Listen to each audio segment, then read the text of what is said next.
Boa noite, pessoal. Meu nome é Sérgio Zilvas, eu sou professor de Geografia, tenho grupos aqui em Porto Alegre, preparatório para Enem e vestibulares de universidades privadas.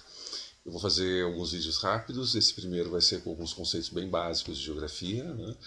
E vamos lá então. O que é Geografia? Geografia é a descrição da Terra, né? Grafos e geo. E essa descrição ela passa a ser realmente uma descrição, ser descritiva, muito tempo depois de surgimento dela na Grécia Antiga. No século XIX, Humboldt e Ritter, dois alemães, que posteriormente a Kant, né, que está muito ligado à filosofia, essa percepção, historiador natural, né, o Humboldt principalmente, ele começa a trabalhar com a geografia mais física e o Ritter mais com a geografia da sociedade, a geografia humana. Hoje, a geografia basicamente estuda o espaço e a sociedade, né? Dividindo assim o espaço em geografia física e a sociedade em geografia humana. Com relação a aspectos básicos, né? O que é o espaço? Né? Qual é a divisão do espaço? Né? Alguns outros conceitos teóricos, bem simples. Então, o espaço é qualquer, né, unidade que se coloque à disposição sobre a superfície do nosso planeta. Né? E esse espaço ele pode ser classificado de várias formas. Ele pode ser um espaço natural ou um espaço cultural. O espaço natural é todo aquele espaço onde a natureza se apresenta intocada. Intocada porque hoje a natureza ela já está antropizada, ou seja, o homem direto ou indiretamente acaba atuando sobre cada ponto do nosso planeta.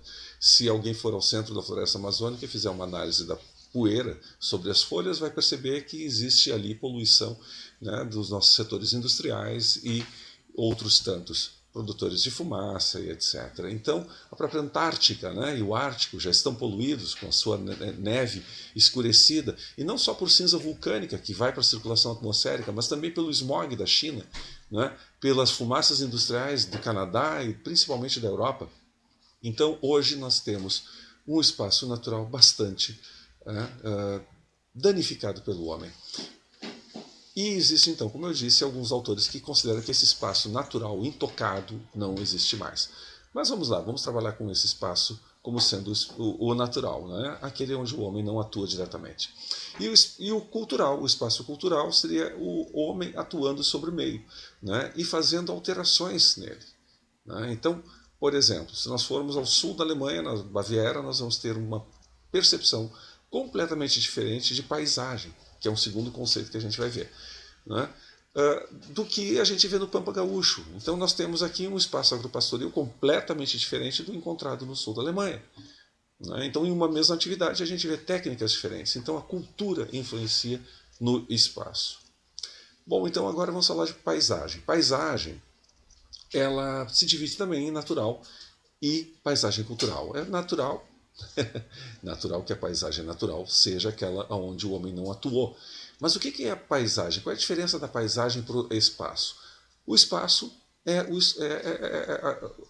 a área maior, né? Vamos dizer assim,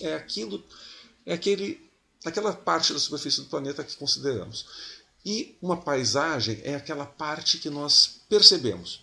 Então, por exemplo, se nós estivermos lado a lado, olhando, não é, uma cidade com características francesas, né, culturais, um espaço cultural francês.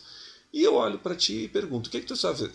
Tu vais fazer uma descrição completamente diferente da minha.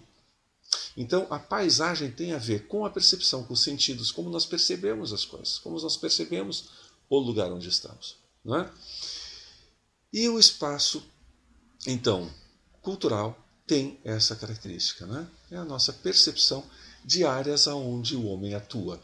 E a paisagem natural é aquela onde nós percebemos de forma pessoal, né, um espaço onde a natureza atuou durante milhares, milhões, bilhões de anos. Okay? Outros conceitos simples.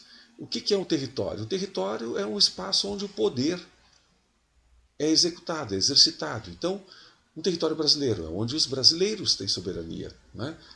Dentro dos limites do nosso Estado Nacional, os brasileiros têm soberania. O Estado brasileiro tem soberania. Né? Então, território sempre dá a ideia de poder. O lugar é uma série de espaços subdivididos. Então, por exemplo, Ah, uma sala de aula é um lugar de estudo. Uma clínica é um lugar de cura. E assim vai, né? Uma igreja é um lugar de oração. Então, os lugares são as divisões múltiplas que um espaço pode ter, ok? Então, por exemplo, dentro de um espaço cultural que é uma cidade, a gente tem que lembrar sempre que a geografia atua no espaço, mas tem a questão do tempo. No centro da cidade, numa cidade mais antiga, numa cidade que a gente chama de cidade de estilo europeu, cidade medieval, né, que as igrejas são o centro, né, expansor a partir delas, que as cidades se expandiram. Então, a gente pode dizer que no centro de uma cidade, como Porto Alegre, nós temos ali prédios antigos. À medida que vamos saindo do centro, e até mesmo dentro do próprio centro, nós vamos encontrar prédios mais recentes e prédios extremamente modernos. Então, um espaço cultural também é a acumulação desigual dos tempos. O que significa isso? Esse termo do Milton Santos diz que em um mesmo espaço nós podemos ter representações históricas, físicas, que dão uma dimensão cultural a este espaço, mas que tem atuação do tempo. Um prédio novo com um prédio velho, um prédio supermoderno e uma mesma circunscrição espacial. Identidade é quando a gente tem pessoas, povos, grupos, né, que têm características próprias e que dão uma identidade para si mesmas e para aquele lugar. Então, por exemplo, um grupo numa periferia do hip hop, o grupo do funk, né?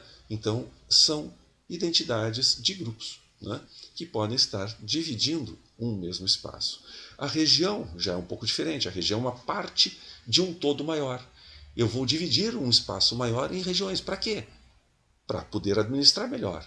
Por exemplo, a região norte, a nordeste, sul, centro-oeste e sudeste são completamente diferentes uma da outra.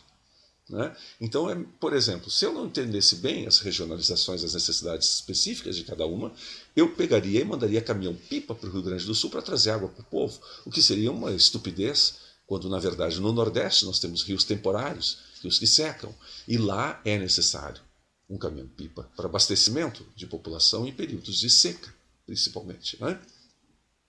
Então é isso, pessoal. Esse é o primeiro vídeo. Espero que tenham gostado. O segundo vem em seguida. Um abraço a todos. Fica aí o GeoDicas número 1.